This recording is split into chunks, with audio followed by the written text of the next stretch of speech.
friends. Oh, she's your charity case? She looks like her only friends would be cows and baby goats. And what is so distasteful about being friends with such lovely creatures, may I ask? No. You may not ask me anything. Who talks like that, freak? She got in and slammed the door shut. I just stayed silent during the ride, but then suddenly, Lisa made the driver stop. I'm not gonna be seen with you. You can walk the last few blocks. She pushed me out and drove off.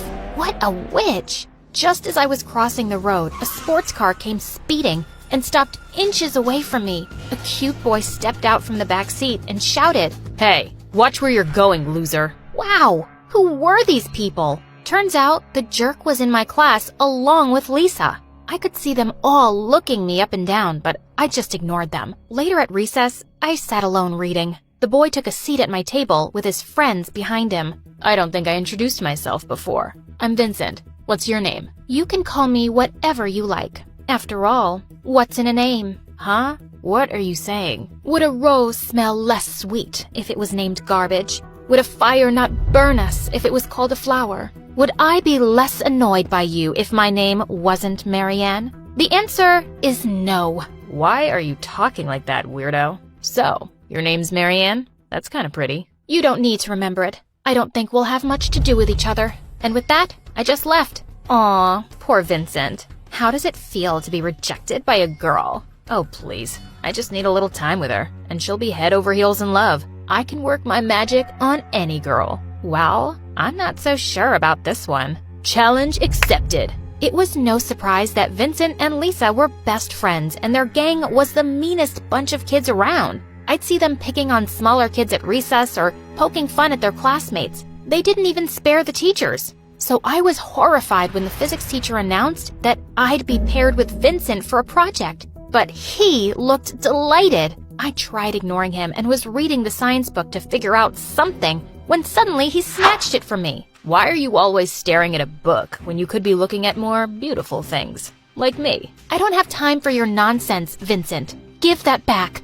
Okay, but only if you agree to go out with me. I'd rather jump off a cliff. Wrong answer. And with that, he ripped some pages out and threw the book in the trash bin. What is the matter with you? Don't you have any respect for anyone or anything? God, you're such an imbecile. Why do you use such strange words? An what now? An imbecile. It means a fool, an idiot, a dummy, a moron. I pushed him away and he went crashing into our half-finished project, but I didn't even care. There was no way I was working with him. A few days later, I was walking back home when suddenly it started to pour heavily. As I dashed through the rain, a car stopped me, and Vincent rolled down the window. Hey, you're gonna get sick. Get in the car. I'd rather catch pneumonia.